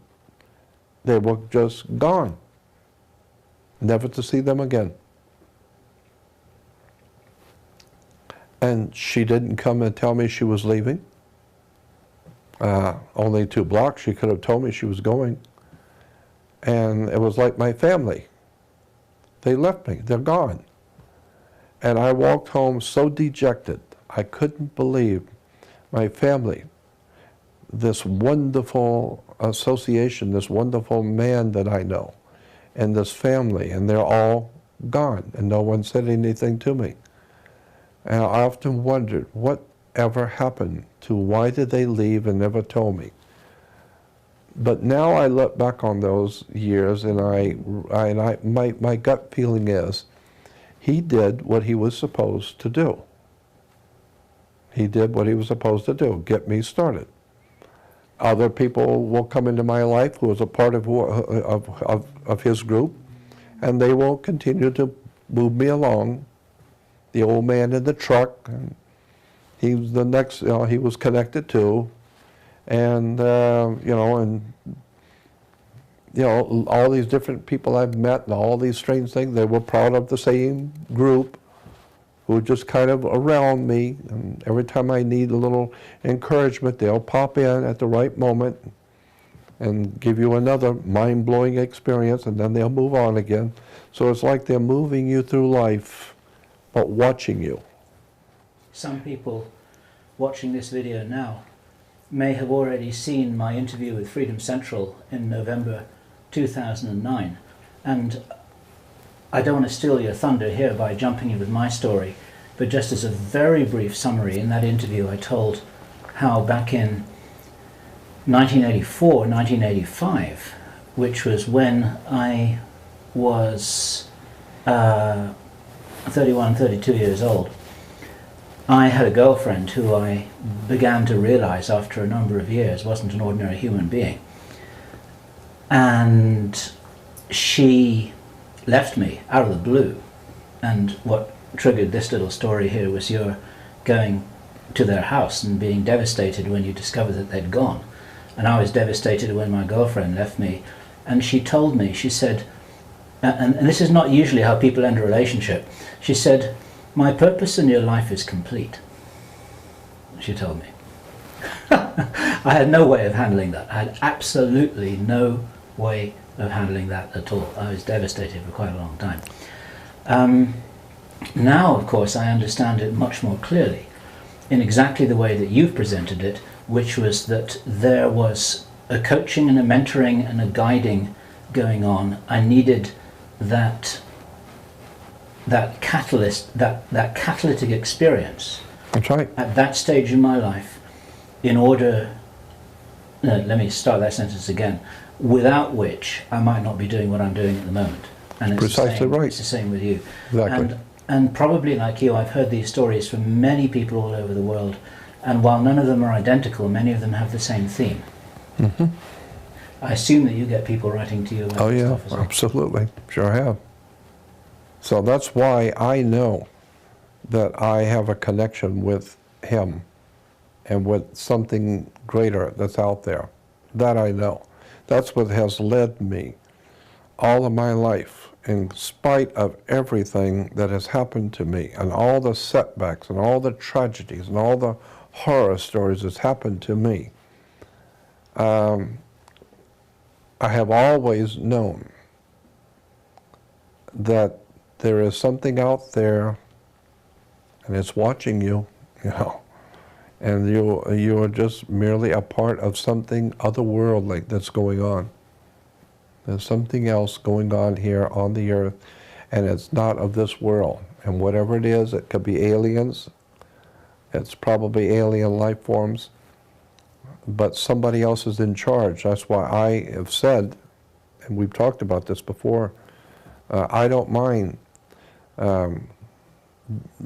letting someone else guide my life. I don't mind that at all. And another analogy that I could offer here, not wanting to trivialize it, but it's like if you're a football player, and I know what you think about ball games, but some of the people here watching this video might appreciate the analogy, it's like a tough ball game, and you're out there on the football field, and you're getting slammed into, and you're getting winded, and you're getting knocked down, and you're getting bruised, and you wish that you weren't there, and you're having a tough time, and you think, God, this is a game, I'm not really enjoying this game anymore. And then during the break in the game, you go and talk to the coach, and then the coach reminds you what it is that you're doing and why you're a valuable team player and how come you're going to win the next game because you won the last game, and this one's tough, but you haven't lost it yet. You know. Yeah. Then it kind of gives you a new thing. When this game goes back, you're ready to go back in and do it again. That's right. Yeah, you're right. And I'm not trivializing this by referring to the concept of games. But if we see it all from a higher level, then when we're in the game, it feels like it's life and death. You're At the right. end of the game, you think, hey, that was a good game, let's go and have a beer. Yeah, You know. you're right. And Yeah. for me, that's a concept that works quite well. Yeah, I think you're right. My feeling is you're right. That's exactly right. Somebody's watching, and the higher authority, when it sees that you need it, it's just kind of slipping out a little bit because you're human, and they give you a little picking up to remind you who you are and what you're here for. Did I ever tell you what happened to me in New Jersey when I went back to do the ABC network show? I didn't tell you that, did I? So far, it doesn't ring a bell. Okay. Tell it anyway. It doesn't matter whether you told me. I did a radio show in Los Angeles. My first radio show I had ever done as a interview. The first time I was ever interviewed on radio was Tom Likas. Tom Likas in L.A., very famous talk show host. And Tom Likas called and wanted me on his show. Well, that was very famous talk show host. You get on his show, you've been somewhere. And it was on one of the biggest stations in town in L.A., and he was the biggest talk show host at the time. So I went on and I did a 2-hour show with him. It was the first time I was ever on radio doing an interview. And I got such an enormous response from the audience. But one guy called and said, Jordan, I live in New York. I'm the producer of the Bob Grant show on ABC Network in New York City. He said, would you come to New York and do what you did on Tom Likas' show, come to New York and do it on ABC Network? And I said, yeah, I would love to. Since I don't know what I'm doing anyway. And so I went to New York, and I was, but when I got in, I was on a Sunday morning, I flew into New Jersey. And they had me have a hotel room in New Jersey at the airport hotel. And the next day they would have a car. On Monday, I was going to be doing the interview. They were sending a car to pick me up to bring me into New York. And so I was so tired because I hadn't slept for a day or so before. I was nervous.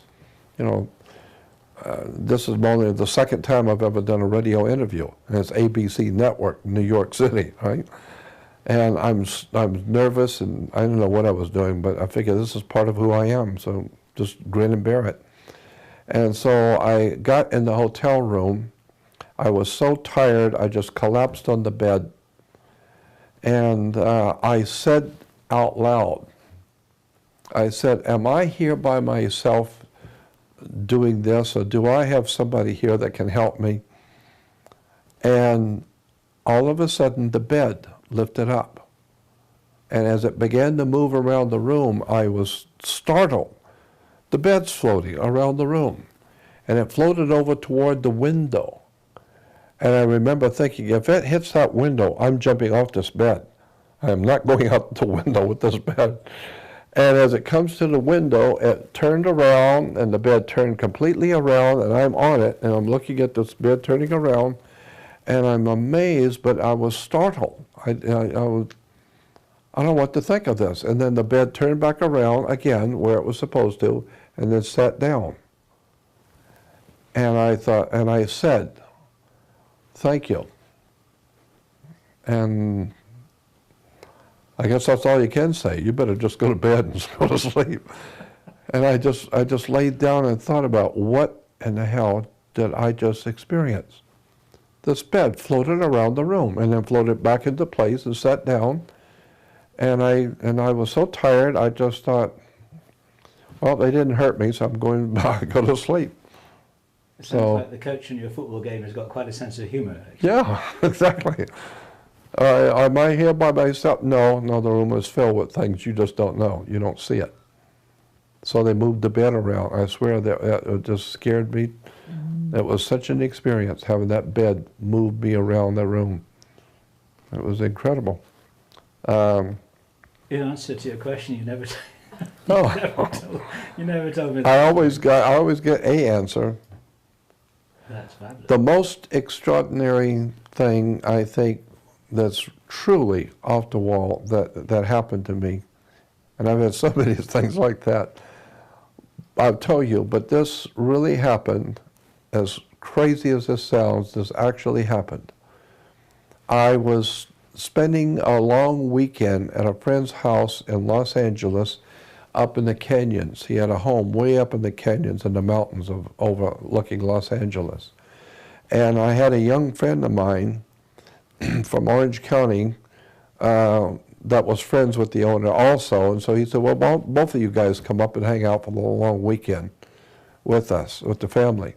So we did. So he gave us the top bedroom. It was a 3-tier home up in the canyons, way up in the mountains, overlooking LA. And so we had the top part, which was a big, huge bedroom and a pool table and all kinds of stuff up there.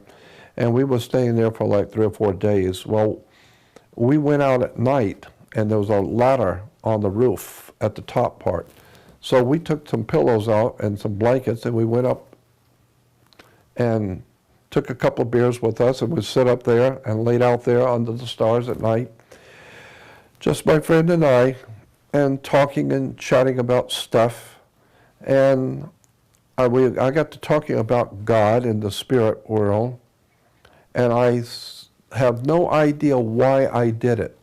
But we were both sitting up looking at Los Angeles, beautiful lights of the city, and we're sitting up on the roof, and for some reason, I said, God, if you are hearing me, would you have a meteorite hit this mountain here? And when I said that, a meteor went boom and hit the mountain. And he was shocked, and I was shocked. And we both looked at each other. And for a moment, we tried to realize what just happened. And I said to my friend, and I looked at him, and he says, what did you just do? And I said, I don't know. I don't know why I said that. And it happened. I said, would you hit the mountain with a meteor? And that very moment, boom, it hit.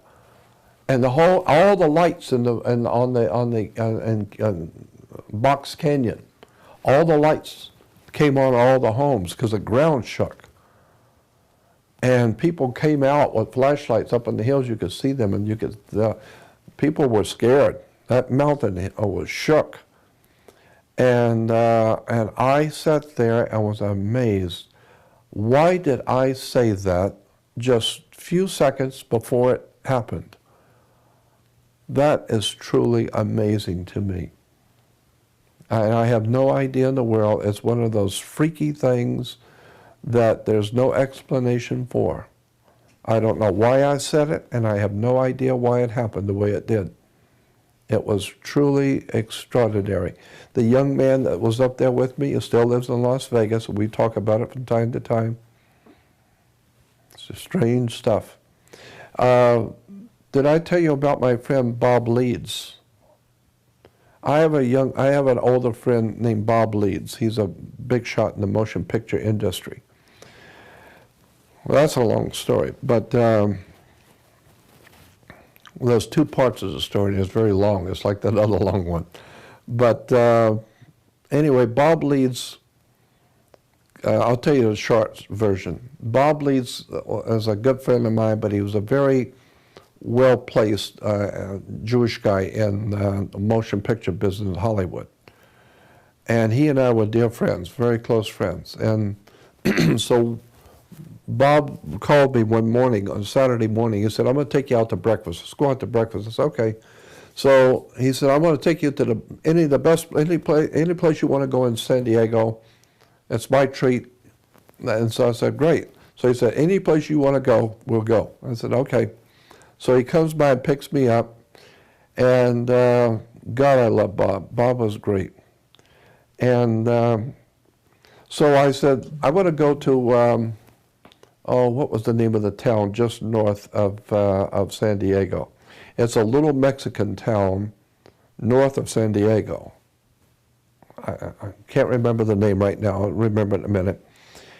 But it's a little dippy, little nothing town north of. And he said, no, what I had in mind was going into downtown San Diego to some really nice place. And I said to him, I said, you said I could go wherever I want to go. He said, that's right. I said, well, that's where I want to go, to this little dippy little town north of here. And he said, there's nothing there. And I said, that's where I want to go. He said, okay, so we go there then. So we get on the freeway. It's about a 20-minute drive. And so as we're driving, we were talking about stuff. And we got on the subject of people that we would love to see again, people we've known in the past that we'd like to see again. And I was telling him a couple of people I would love to see in my life again that I've lost track of. And then he was telling me, he said, well, there's two people that fit that for me. He said, there's an old Native American Indian chief, Native American Indian, that I grew up knowing, and he was like my second father, and he said, I loved him, and I would give anything in the world if I could see him again, the family again. And I don't even know if he's alive. And he said, the people that knew him and knew me, I've asked them, and they don't even know where he went. He's gone. Nobody knows. And he said, that's the one man I would really like to see, is that old Native American Indian and his family. And he said, the other guy was a guy I went to school with and grew up with. He became a Mormon, and he became very wealthy. He's a real estate developer, construction. And he said, but I've lost track of him, and he was one of my dearest friends in my life. And I've lost him too. I don't know where he went. Nobody that knew him knows either. So those are two people I'd like to see. And so we were talking about other things.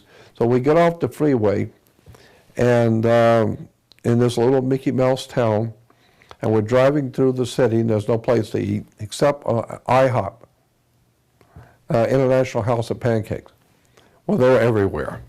And so I said, oh, well, there's an IHOP. Let's go there. That's where I want to go. And he says, Jordan, I was going to take you to a nice restaurant in San Diego, and you come up to this little town to go to an IHOP?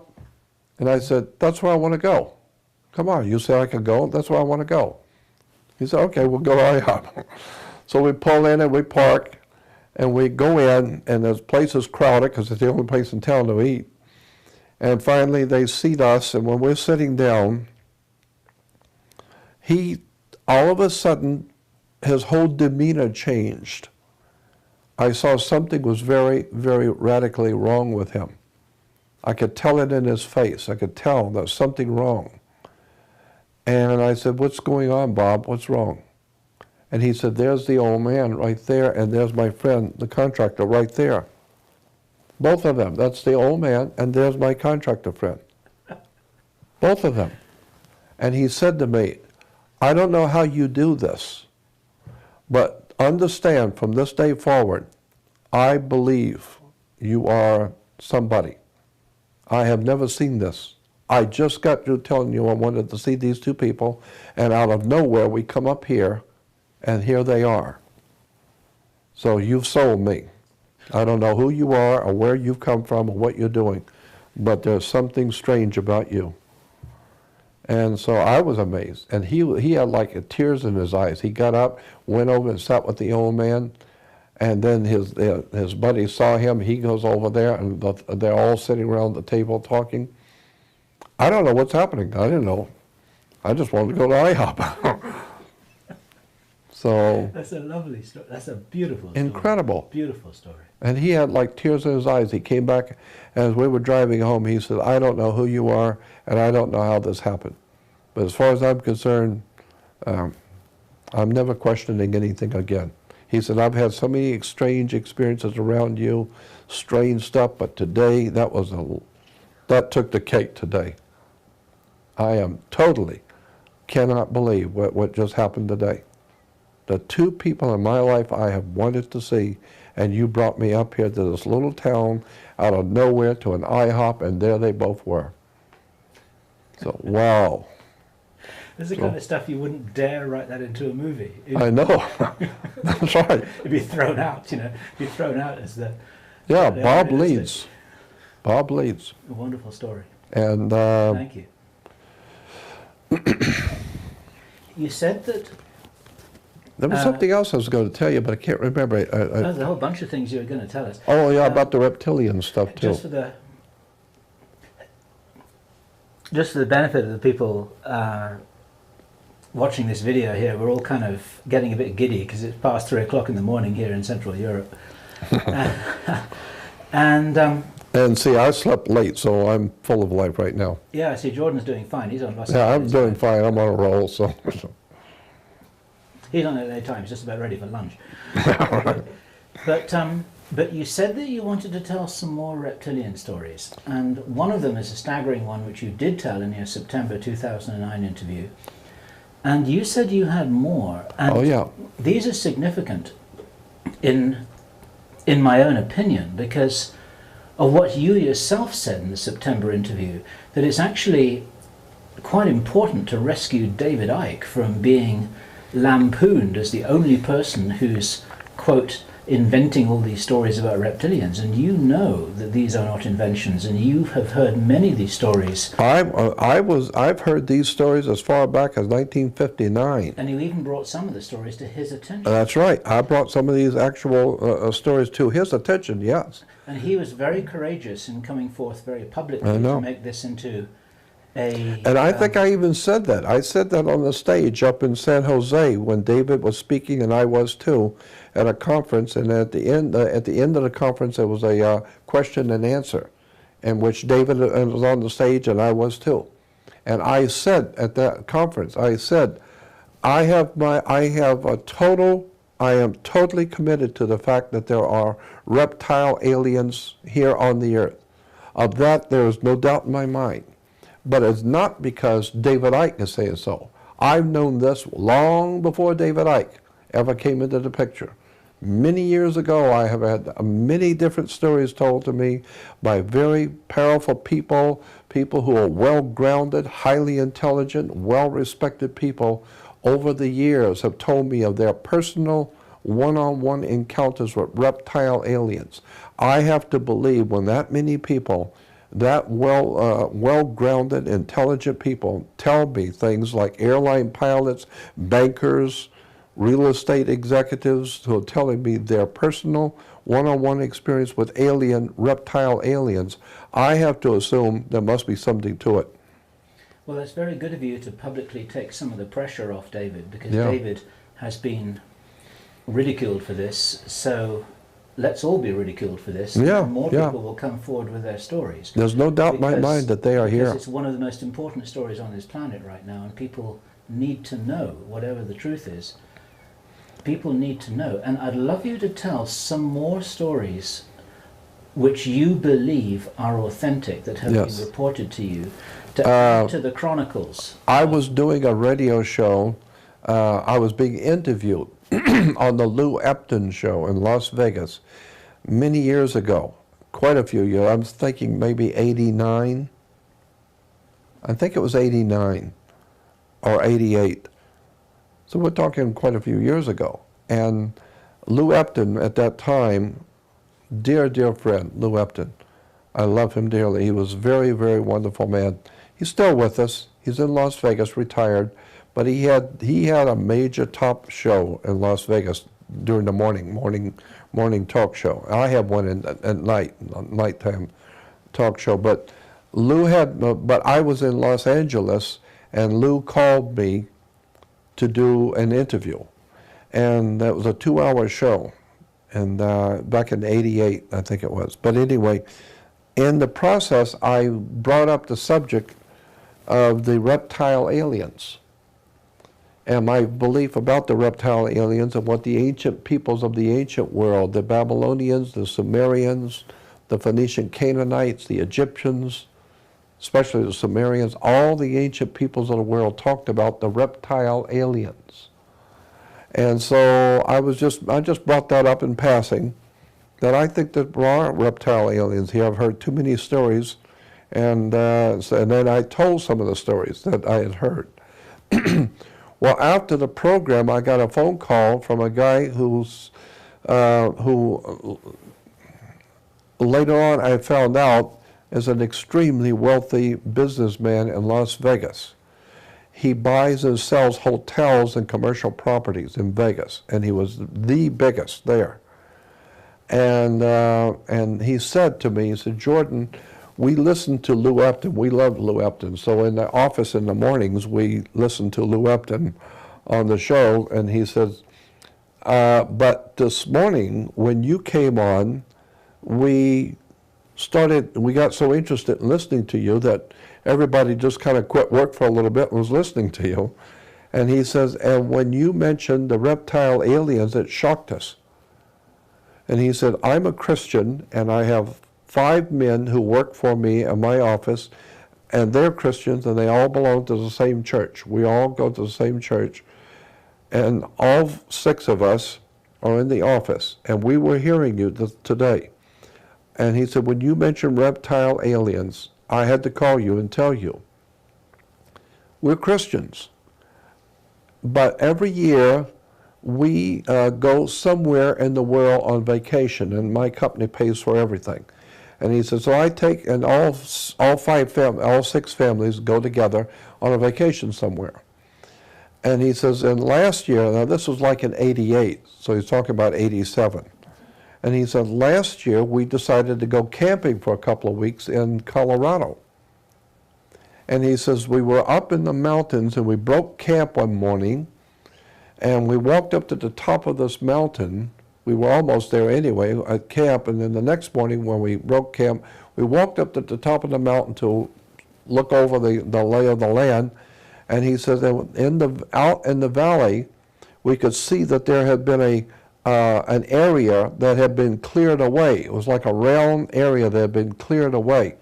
And there was a circle of people out there, and they were all wearing robes, and they were all holding hands and swaying back and forth, singing and chanting. You could barely hear them. But he said, but it was very quiet where we were. We could see that there was some kind of a ritual dancing or swaying back and forth in a circle. They were all holding hands. And there was obviously somebody in the middle, like a priest or something in the middle. And he said, this is out in the middle of nowhere, that these people are here with this thing that they're doing. And he said, we're up here in the mountains looking down on them. And he said, while we were standing there looking at them, all of a sudden, a second figure popped up out of nowhere. But it was bigger than the man that was in the middle. It's in the middle too, but it's much bigger. And it pointed up at us. And he said, and all the singing stopped, everybody stopped and pointed. And he said, we knew we'd been had. And he said, we didn't know what was going on, but whatever it was, it just popped in out of nowhere, pointed up at us, and everybody is now pointing at us. And he said, so we figured we better just get out of here. He said, when we turned around, it was standing behind us. That thing which was down there was already behind us. That's how quick it moved. He said, when we turned around to run, there was a reptile alien standing behind us. He said this thing was at least 7 to 7.5 foot, to maybe 8 foot tall, had a reptile man's head, but it was a reptile head. It was very muscular, looked like a human body on the ordinary of a human body, but a reptile body, extremely muscular. And he said, and it was looking at us, and he said, it cast some kind of a spell on us so that the children and the women, no one could move. We were like frozen. And he said, and even nobody could say anything, nobody could cry, nobody could run, nobody could do anything. And he said we were staring at it, and it was looking at us, but it had control over us. It had locked us so that we couldn't move, we couldn't scream, we couldn't do anything. And he said, and this thing was gazing at all of us, looking at the children, looking at the women. He said, this reptile alien, and he says, we're just Christians in a church, but we saw a reptile alien. This thing was not of this world. And he said this thing was looking at all of us, and then he said it looked at the men, and the look he gave us, we understood. He didn't say anything, but we knew. He was saying, I'm going to leave you alone. But when I leave here, you better get out of here. And he said, the alien walked over like he was leaving, is gone. Just like they was gone. And he said, when he was gone, the moment he was gone, everyone came back to life. And the babies were screaming, the women were yelling, screaming. Everybody came back to life, instantly. And he says, we ran like we were totally out of our minds, running back to the cars. We ran down the hill, got in the cars, and the women were screaming, the children were yelling, and he says, and we drove back, and he said it was the most incredible, horrible experience. And he says, all the guys in my office will tell you, we saw a reptile alien in Colorado. So when you're talking about, he says, so when you're talking about reptile aliens in the ancient world, I got news for you. There's one we know for sure in Colorado. We saw him. And he said this thing ran back and it went so fast it was just, it's gone. But that's how fast it came up behind us. We knew that we'd been spotted, we turned around and it was too late. It's already standing here. And he said, so when I hear tales now about people who have seen reptile aliens, I got to tell you, there's 6 families here. We all belong to the same church, and I will guarantee you, we saw one. You can bet on it. So, and this is and I found out because I started asking questions when I was in Vegas about this man and his company. And yes, he's a very wealthy man and a very, very big company, well known in Las Vegas for buying and selling the hotels and big properties. And he said, yeah, I'm just telling you what happened to us.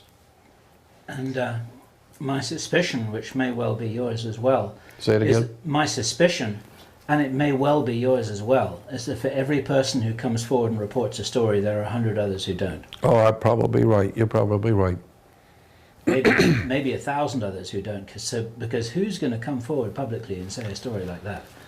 Not many. Yeah. And one of the reasons, of course, why I want to encourage you to, why I have been supporting you in coming forward to tell the stories, not only to support David Icke, but it's to support other people who have had these experiences, because I suspect that they are fairly widespread and nobody wants to talk about it.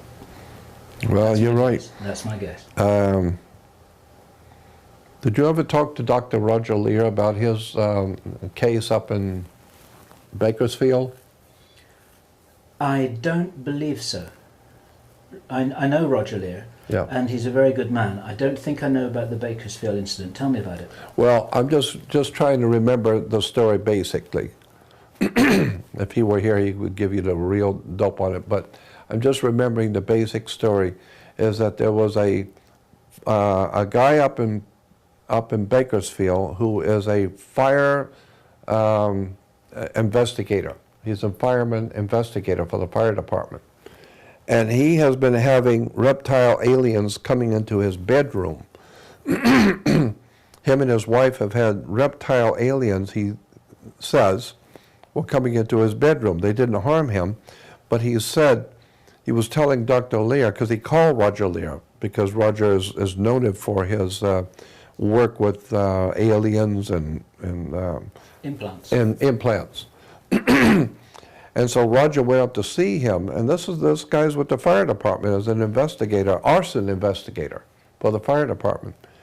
And he said that the guy was saying that at night him and his wife were in bed, and the wall facing them became like water. It looked like water. And reptile aliens walked through. And when they came through, then the wall came back up to a wall again. And he said that they stood there looking at him and walking around the room, and he said we were so frightened out of our wits, we were just watching these reptile aliens walking around in the bedroom, and he said then we feel this strange feeling again, and the wall becomes like a water. And I think it's interesting that that's the way, you know, what is it, Star Trek or whatever it is, the wall looks like water. Well, this is a long time ago, this guy was talking, this is a long time ago. And and he said the aliens will walk back through again. So he said, so what they decided to do was they got a towel, large, big towels, which were the same color as the carpet, and I'm just trying to remember all of this from the experience, but they glued on the back or taped on the back aluminum foil, about 6 or 8 sheets of aluminum foil over and over on top of each other, and taped them on the towel and then laid it back over. So the idea was is that anything coming through that wall will not see the towel because it's the same color as the floor, and will walk, and the impression will be on the aluminum foil to prove that there was something in that room. And he said, and sure enough, these things come back. On a few days later, they came back and walked through and walked around and looked at him and her in the bed, and then walked back over and walked back through the wall again. And he said, I've got them. They stepped on the carpet, on the towel. And he said, yeah, and they pick it up, and you could see the imprint of the foot, the 3, I think he said there was like 3 fingers on the foot. And yet there was a piece of the nail was caught in the carpet. And they took that piece of nail and they called Dr. Lear and showed it to him. And they've had that little piece of a nail sent to, I don't know, Los Alamos or one of those big research laboratories, government research labs.